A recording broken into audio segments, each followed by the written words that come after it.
As we heard earlier, the Spanish Prime Minister, José María Aznar, is flying out to the Azores this morning for that summit with Tony Blair and George Bush. The Spanish Prime Minister has stood firmly behind Britain and America, but the trio are looking a bit lonely today, with the UN so far refusing to back military action against Iraq. I spoke to Mr. Aznar last night and began by asking him what he was hoping would be achieved at the summit, whether it is yet another effort to pursue democracy, or is it more of a council of war? Siempre nosotros estamos pensando en tener una visión para la paz. We are always thinking about peace and security regarding these issues. Therefore, we would still like to give peace an opportunity to guarantee the fulfillment of UN resolutions, which, since 1991, have remained unfulfilled by Saddam Hussein's regime. We have done everything in our power in the last few weeks to reach a solution.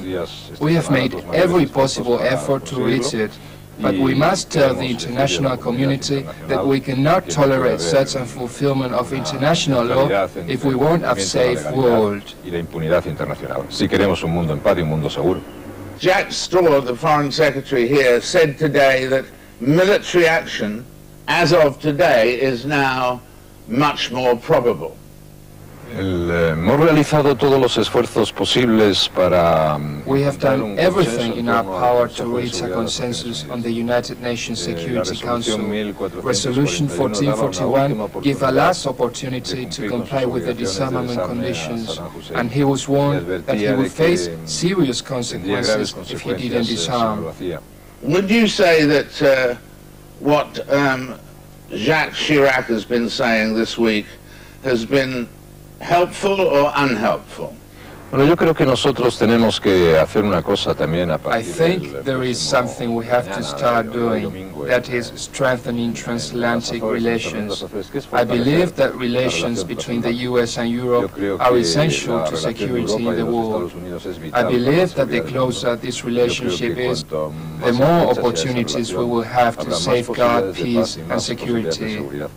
So, Prime Minister, if there is no second resolution, either because you decide in the Azores to withdraw it, or on the other hand because it is voted down, voted against, you are saying that without a second resolution you would still support military action.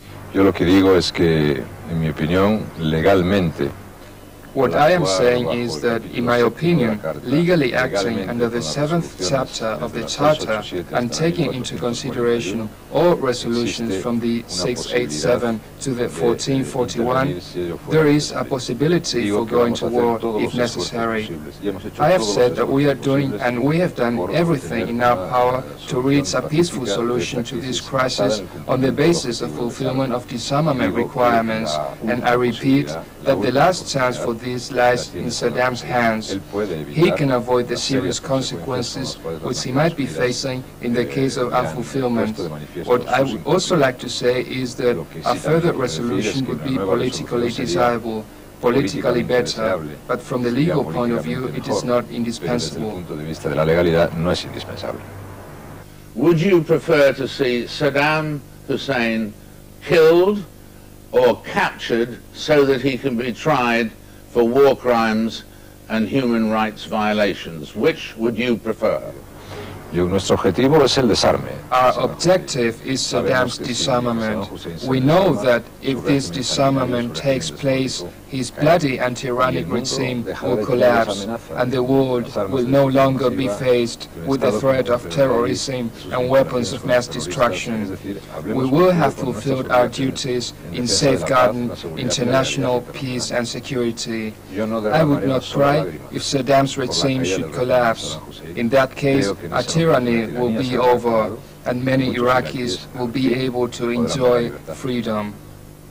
You have one thing very much in common with your good friend Tony Blair, and that is you have a tremendous majority of the general public of Spain against the idea of going to war without UN backing. Do you both feel that if you do that and are successful, the public will change its mind? Son dos cosas. Una es que nosotros en todo caso... These are two different things. Firstly, in any case, we will always be acting under the auspices of the United Nations. Secondly, if action does take place, we will be fulfilling our duties. Sometimes, being a political leader is not easy. There is no peace under the threat of terrorist groups. Saddam Hussein cannot set the rules for peace. This must be done by the international community in order to guarantee secure peace. This is my conviction and my sense of responsibility. Many people are saying, why does the United States, the UK and Spain have to be in such a rush, such a hurry? Why can't you give it, you've given it 12 years, why can't you give it 45 days, like the Chileans say, or 4 months, like the French say? In saying that we have given him 12 years, you are also saying that the international community has been infinitely patient with him.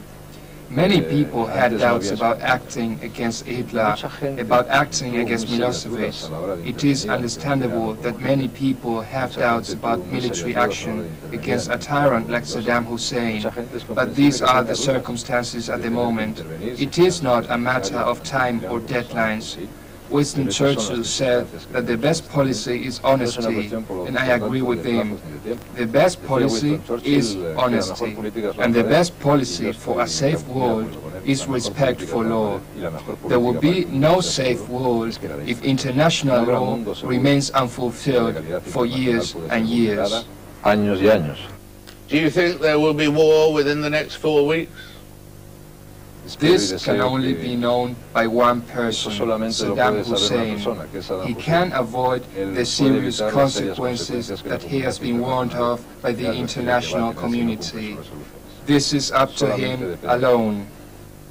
But do you think there might be a new resolution at the end of Sunday?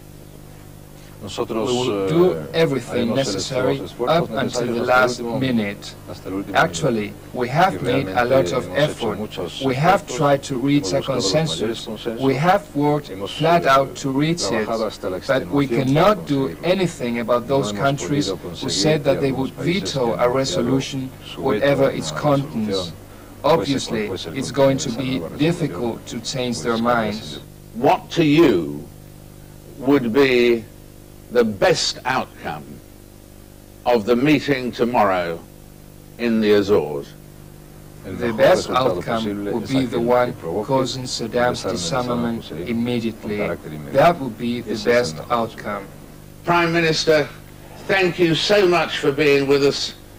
Muchas gracias y mucha suerte Thank you and good luck for all of you. Spanish Prime Minister.